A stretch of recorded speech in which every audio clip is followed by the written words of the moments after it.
사랑하는 성도 여러분, 3년이라고 하는 시간이 흘러갑니다마는 3년 전에 저는 췌장암이라고 하는 진단을 받았습니다.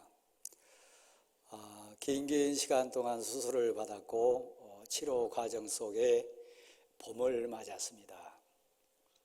수많은 꽃들이 있었고 화려한 화사한 봄날이었지만 치료 과정에 있는 제 눈에는 꽃이 들어오지 않았습니다. 슬픈 자가 됐습니다.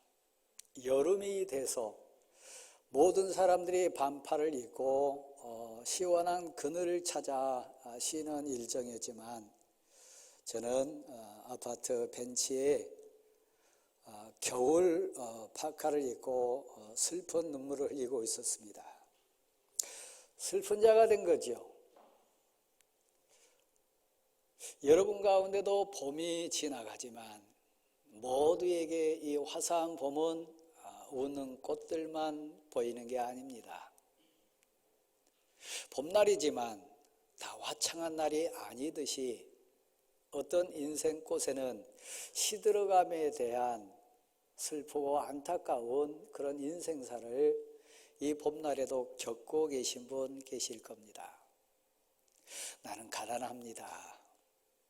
가족 앞에, 사랑하는 자 앞에 서서 뜨거운 눈물 흘리면서 가난함으로 오는 아픔을 호소하는 인생도 우리 주위에는 많습니다. 나는 슬픈 인생입니다. 정말 슬픕니다. 그래서 웁니다. 이런 인생들도 많습니다. 여러분 마음, 여러분 상황, 또 여러분의 형편은 지금 어떤 처지에 있는지 모르겠습니다. 어떤 마음으로 위로자 되시고 은혜 베풀어 주신 사랑 많으신 하나님을 꽉 붙들고 지금 예배에 임하고 있는지 모르겠습니다.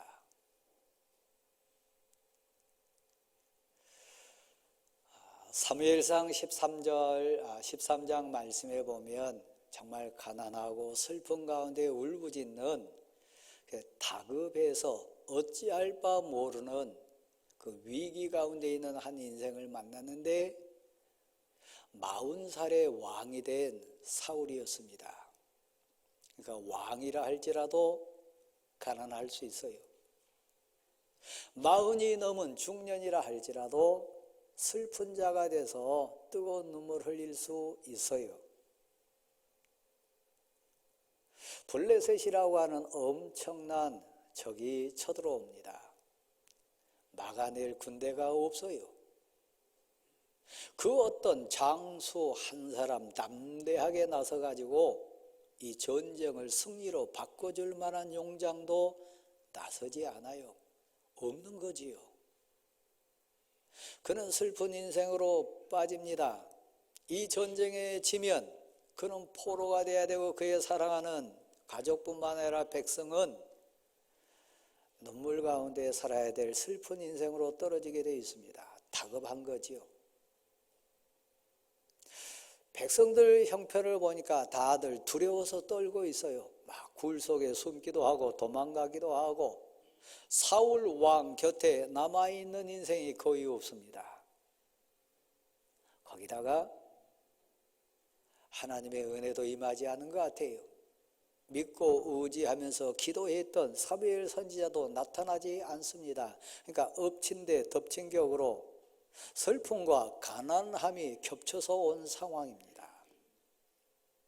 수많은 인생이 슬픔을 당하고 가난하다고 해서 은혜를 사모하고 하나님을 붙드는 것 아닙니다. 그 본문에 나온 사울 임금이 그랬습니다.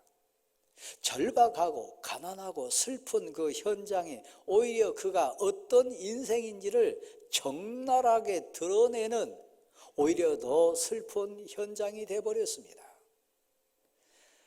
하나님의 방법으로 해결한 게 아니에요. 하나님을 찾는 게 아니에요. 믿음으로 해결해 가는 게 아니에요. 은혜 사모하면서 이겨내려고 한 게 아니에요. 백성이 더 두려웠습니다. 세상 가치가 먼저 눈에 들어왔습니다. 세상 방법으로 해결하려고 이리저리 발버둥 칩니다. 결정적인 거예요. 그의 마음에 하나님을 멸시했어요. 그때 진정 가난해서 아파하고 진정 슬픈 인생이 돼가지고 붙들고 늘어져야 돼. 나의 힘이 되신 여호와 하나님, 나의 피할 바위가 되시고 나의 위로자 되신 하나님을 붙들고 일어선 것이 아니라 하나님을 떠났습니다. 하나님이 정한 규칙, 하나님이 명한 질서, 하나님이 세운 하나님의 사람을 멸시했습니다. 급한 건 똑같습니다. 가난해서 절규밖에 할 수 없는 그 안타까운 상황 분명합니다. 그런데 왕되었던 사울은 하나님을 멸시했습니다. 은혜를 온전히 사모하지 않았습니다. 그런 가운데서도 세상적인 방법, 자기 왕권을 앞세우고 윽박질러 가지고 번제물을 갖고 오게 해서 그가 번제를 진행합니다. 그건 질서를 깨는 거예요. 별 보실랍니까? 혹시 눈물 있으신가요? 슬픈 자가 돼가지고 남 모르는 눈물 흘리신가요? 하나님을 붙드세요. 하나님의 말씀 따라 구하세요. 은혜의 질서에 순종하면서 엎드리세요. 아무리 급해도, 아무리 절박해도 답은 하나님입니다. 그런 하나님을 떠나서 오히려 그 고난이, 오히려 그 절박함과 가난함과 슬픈 현실이 영원히 인생 나락으로 떨어져 버리는 절벽으로 구르는 순간이 되어버렸습니다. 수많은 인생들이 고난 앞에서, 당한 환난 앞에서 오히려 믿음으로 붙들고 일어선 것이 아니라 세상으로 미끄러져 버린 인생들이 많습니다. 여러분 지금 어떤 상황입니까? 오늘 본문에 똑같이 가난한 자라고 눈물 흘리고 슬픈 인생이라고 고백하는 다윗이라고 하는 한 인생이 나오는데 그는 복을 받았어요. 고난이 겹쳤을 때, 뜨거운 눈물이 있을 때, 아파서 절규할 때 그는 은혜의 입은 자가 돼가지고 하늘이 열렸어요. 아, 이때 나의 하나님이 계신다. 나를 안아주시는 하나님이 계신다. 문제 해결의 주권자신 하나님이 계신다. 하나님께 나아가리라. 하나님께 엎드리리라. 그래서 오늘 우리 표현으로 말하면 주의 성전에 엎드려 웁니다. 하나님 앞에 회개하면서 절규하면서 기도합니다. 신비하게 해요. 희한하게 해요. 하나님 앞에 엎드려 울고 절규하고 하나님께 회개하고 하나님께 은혜를 사모하면서 애절하게 하나님을 붙들고 늘어섰을 때 기도하다 보니까 힘이 생겨서요. 기도하다 보니까 근심과 걱정과 두려움이라고 하는 구름이 걷히기 시작해서요, 하늘이 열리기 시작했고 하나님이 느껴지기 시작해서요, 하나님의 은혜가 그에게 용기를 줘서요, 길이 보이기 시작했고 입이 열립니다. 가슴이 데워지기 시작합니다. 신앙 고백자가 돼가지고 하나님을 만나는 복을 이 다윗은 받아 누립니다. 그래서 어떤 자가 됩니까? 오늘 본문에 보면 입이 열리는데요, 노래로 하나님을 찬양하는 복이 임해요. 하나님이 계시니, 하나님이 내 편이시니, 하나님은 전능하시니, 하나님은 나를 사랑하시니, 하나님이 외아들 예수 그리스도를 날 위해 주셨으니 날 끝까지 포기하지 않으신 하나님이시니 소망이라. 그 하나님을 향한 고백으로 찬양이 입술을 통해서, 가슴을 통해서 노래로 하나님을 찬양할 수 있는 은혜가 넘칩니다. 여러분이 그런 자 되기를 소원합니다. 눈물이 있을 때, 슬픈 자가 돼가지고 울 때, 가난하고 가난해서 어찌할 수 없는 한계 상황에 절규할 때 만왕의 왕이신 전지전능하신 온 세상의 주권자 되신 하나님을 꽉 붙들고 기도하십시오.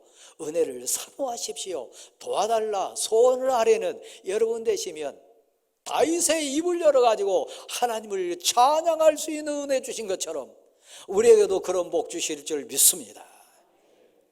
가난한 자였어요. 어찌할 바 없었어요. 그에게는 방법 없었어요.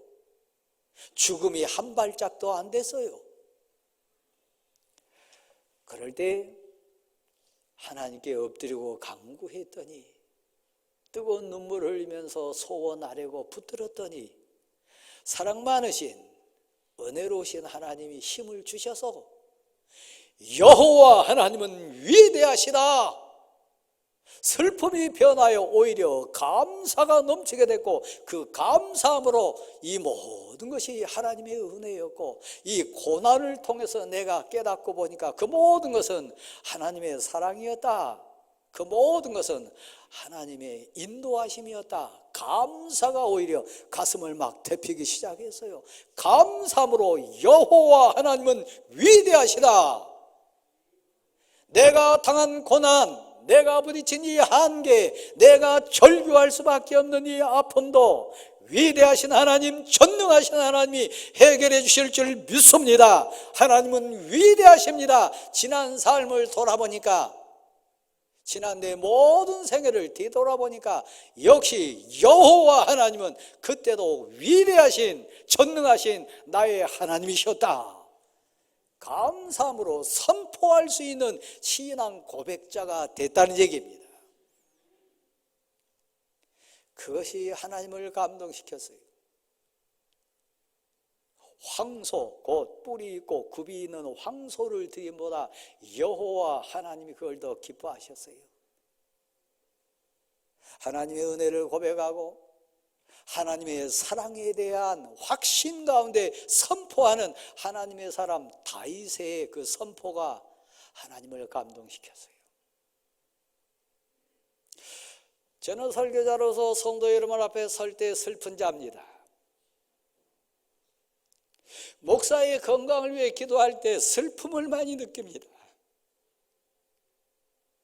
사역이라고 하는 하나님의 일을 감당할 때 대광교회 담임사역 목사로서 가난하고 가난해서 울 때가 많습니다.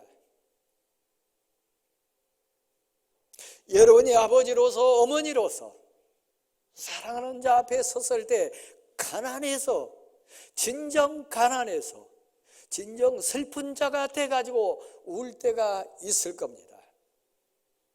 그런데 하나님께 붙들고 간구하고 소원하면 하나님께 은혜를 사모하면서 붙들고 늘어지면 황소를 드린 것보다 하나님이 너무너무 좋아하셔서 은혜를 주세요. 그래서 그 장면을 보고 하나님이 그 상황을 바꿔주십니다. 저는 한 3개월 동안 여러분 앞에 설교할 때 배에다가 운동 밴드를 차고 설교한 적이 있습니다. 힘이 없었으니까요. 호흡이 안 됐으니까요. 지금 저는 감사함으로 여러분에게 설교합니다. 하나님의 은혜입니다.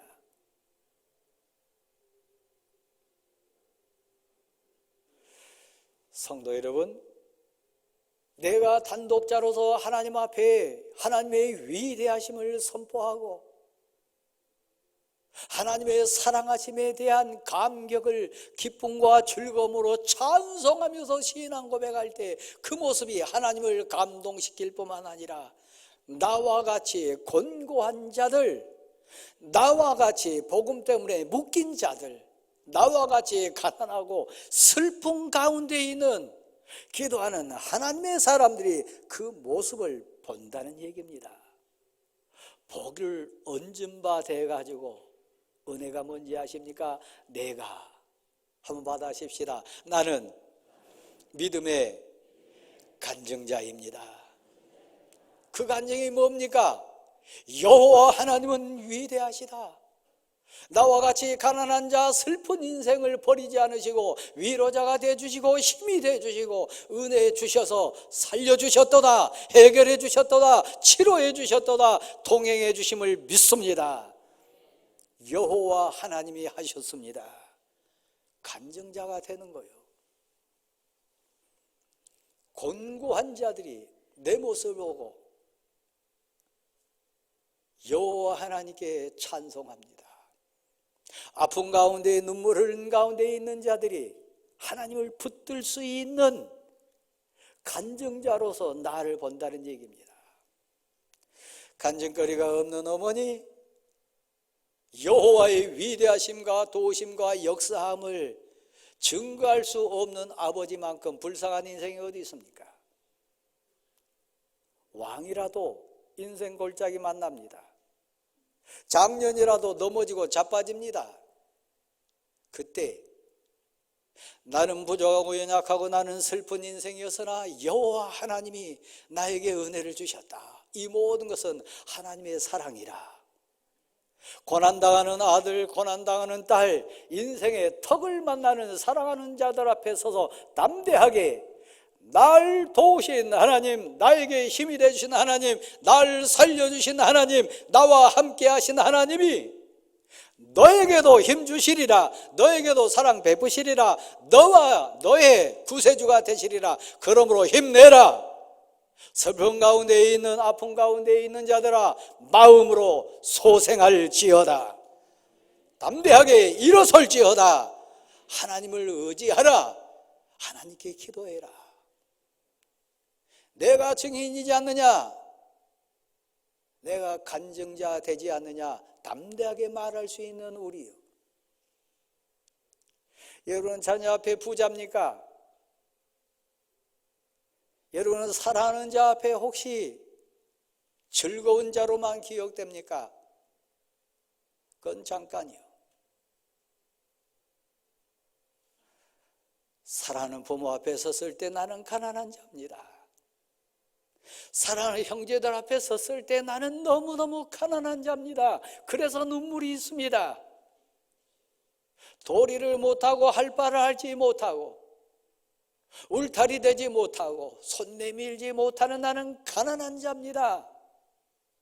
내 사랑하는 자녀 앞에 섰을 때 나는 가난한 자입니다. 부끄러움이 많고 아픔이 많고 약함이 많고 모자란 것 많아서 내 아들과 딸 앞에 섰을 때 나는 가난한 자입니다. 그 사람이요, 무릎으로 눈물을 흘리면서 사랑하는 자녀를, 사랑하는 부모를, 사랑하는 자를 안고 하나님 앞에 나아갈 수 있어요.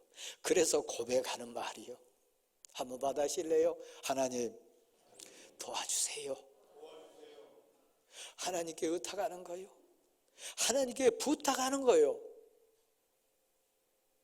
그리고 간증하는 거요. 하나님의 때가 되면 하나님의 방법으로, 하나님의 은혜로 널 지키시리라. 하나님이 보호해 주실 줄 믿습니다.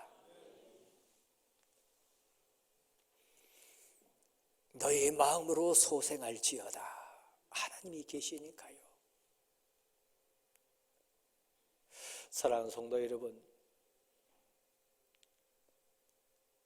우리에게 믿음의 후대들이 있습니다. 간증해야 될 내 사랑하는 자들이 있습니다.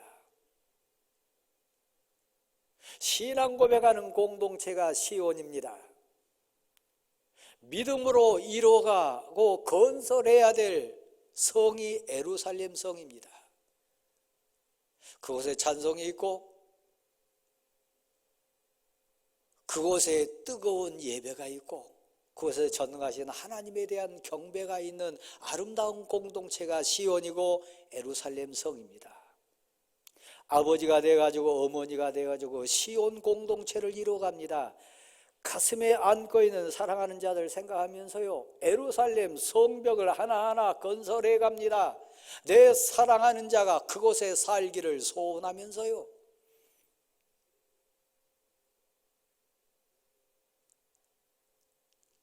여러분 지금 시온 공동체로 삽니다. 찬양하고 예배하고 하나님을 마음껏 경배하면서 시온 공동체로 삽니다. 내 사랑하는 믿음의 후대를 생각하면서 예루살렘 성벽 돌 하나하나를 쌓으면서 지금 그 성을 쌓습니다. 혹시 여러분 가운데 아들에게 집도 물려주고 땅도 물려주고 뭐 통장에 돈도 물려줄 수 있지만, 혹시 여러분 가운데 내가 믿음으로 건설하고 내가 믿음의 공동체를 이루었던 시온 예루살렘 성 안에 내 사랑하는 아들과 딸이 살지 못한다면 그들에게 분명 바람이 불 텐데, 분명 설이 내리는 인생, 안타까운 상황이 올 텐데, 오늘 본문은 이렇게 마무리합니다. 내 믿음의 후대들에게 상속자가 제게는 있습니다.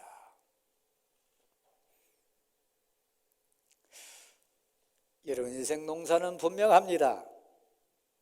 자녀입니다. 가족입니다. 사역자들에게는 성도입니다. 저는 오늘 저녁부터 시작해서 모레까지 제 인생의 가장 아름다운 과정을 지금 기다리면서 설렘으로 지금 맞고 있습니다. 오늘 저녁에는 군종 목사로 사역한 제 아들이 사역을 마무리하고 이제 마무리 휴가를 받아가지고 저희 집에 옵니다. 내일은 저희 막내딸이 상견례를 정심때 합니다. 모레는 제 사위가 목사 안수를 받습니다.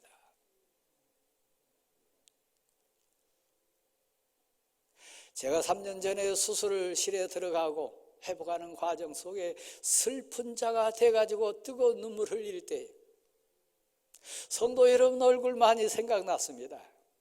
그 부담도 됐고 절박한 기도가 절로 나왔습니다. 근데 그보다 더 앞선 절박함이 있었어요. 제 인생의 열매인 3남매예요. 아들이 목사입니다. 큰딸은 사모입니다. 셋째는 믿음의 배우자 만나서 이제 상견례 후면 결혼해야 될 믿음의 가정 꾸리게 됩니다. 이것은 저의 간증입니다. 삶의 현장에 믿음 공동체에 있는 성도 여러분에 대한 저의 뜨거운 고백입니다.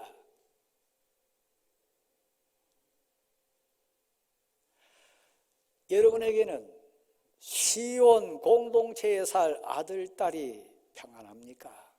시온 공동체에 뜨겁게 찬송하고 뜨겁게 경배하고 뜨겁게 하나님을 바라보면서 소원을 아뢰 그 어떤 시험도 어떤 고난도 그 어떤 환난도 하나님이 나의 방패시라고, 하나님이 나의 피알파이시라고, 하나님이 능히 이기게 하시리라고 담대하게 신앙 고백하는 여러분의 아들, 딸로 지금 세워져 있습니까? 바람 불면 훅 휘날려 버릴 먼지 같은 존재로 혹시 가십니까?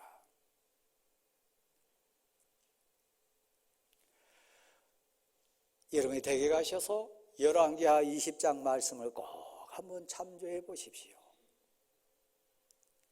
거기는 슬픈 자가 돼가지고 뜨겁게 눈물을 흘렸던 한 왕이 나오는데 히스기야 왕입니다. 너가 더 살지 못하고 죽으리라. 너 인생 끝났다.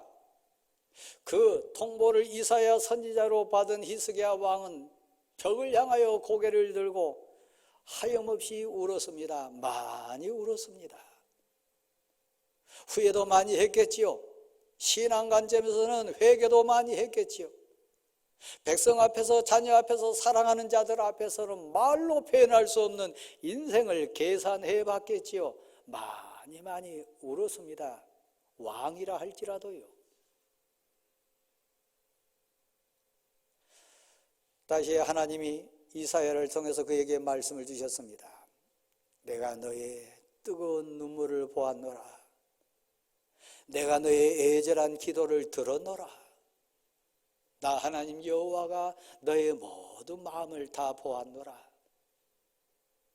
너의 그 절박하고 애절하고 슬픈 하소연을 내가 듣고 보았노라. 그래서 너에게 기회를 주겠다. 15년을 더하겠노라. 15년의 삶을 보너스로 받았습니다. 어땠을까요? 제가 여러분 앞에 설교자로 지금 섭니다. 제 마음이 그 마음이에요.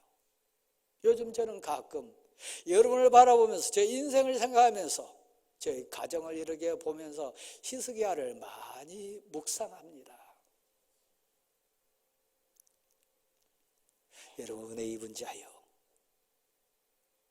여러분 보너스 받은 분이요, 여러분이 잘나서 여러분이 건강관리 잘해서 여러분이 특별한 어떤 능력이 있어서 이 자리에 있는 것 아닙니다.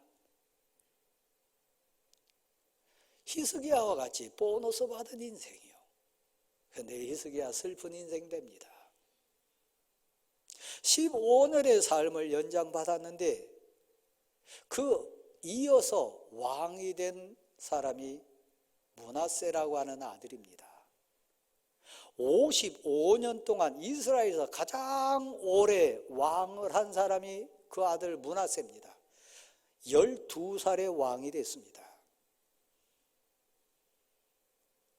15년 보너스로 받았는데 그 아들이 12살의 왕이 됐다면 그 15년 인생 가운데 3년 뒤에 그 므낫세 왕을 낳았다는 얘기입니다. 은혜 받은 자가, 보너스 받은 자가, 하나님의 위대하심과 하나님의 사랑이 뭔지 아는 자가, 생명의 주권자가 누군지 아는 왕이 왕이라 할지라도 인생뿐인 것을 깨달았던 그 히스기야 왕이 왜 그 아들 므낫세가 이스라엘 왕 중에 가장 악한 왕이었더라. 왕 된 게 중요한 거 아닙니다. 왕권 물려준 게 중요한 거 아닙니다. 55년 동안 왕으로 산 게 중요한 게 아닙니다. 그는 시온 공동체가 아니었어요. 그에게는 예루살렘 성에 사는 복이 없었어요. 여러분이 아무리 집을 물려주고 돈을 물려주고 통장 많은 액수를 남겨준다 할지라도 내 아들이 신앙 가치인 시온 공동체 인생 안 된다면, 내 아들이 예루살렘 성 안에 사는 그 인생 안 된다면 므낫세는 악한 왕이더라. 온갖 우상을 다 섬겼고요, 하나님을 거역했고요, 이스라엘 백성을 패역한 길로 인도했던 그 주범이 누구냐? 히스기야의 아들 므낫세예요.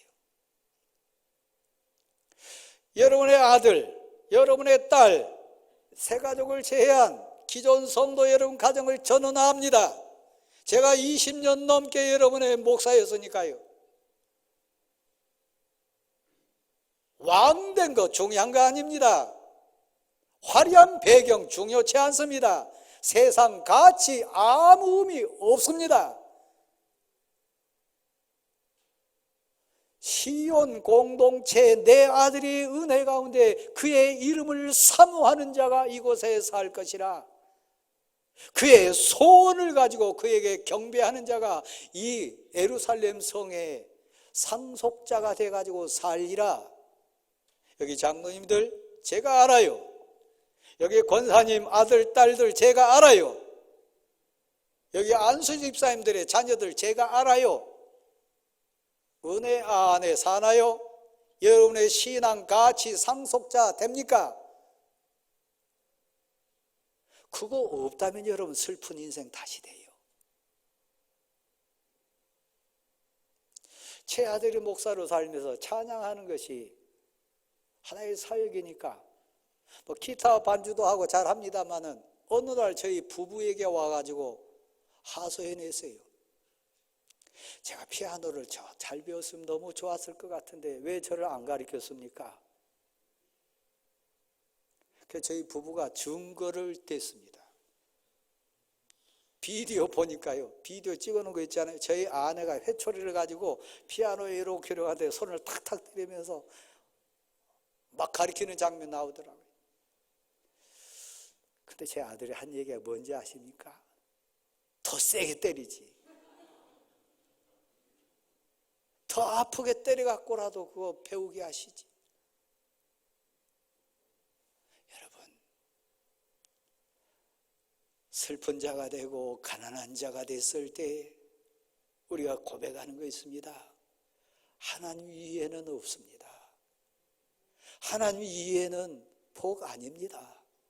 하나님 위에는 피할 바위 없습니다. 하나님 위에는 진정한 우리의 위로자 없습니다. 내 아들이 반드시 인생 터널 지날 텐데, 내 딸이 반드시 인생 산등성에 오를 텐데, 그때 하나님을 경배하고 하나님께 엎드리고 하나님께 뜨거운 마음으로 매달리는 신앙 고백자가 안 되면 한순간에 넘어질 것이고 휩쓸려 갈 텐데. 다시요, 돈 아닙니다. 환경 아닙니다. 하나님을 상속해 주세요.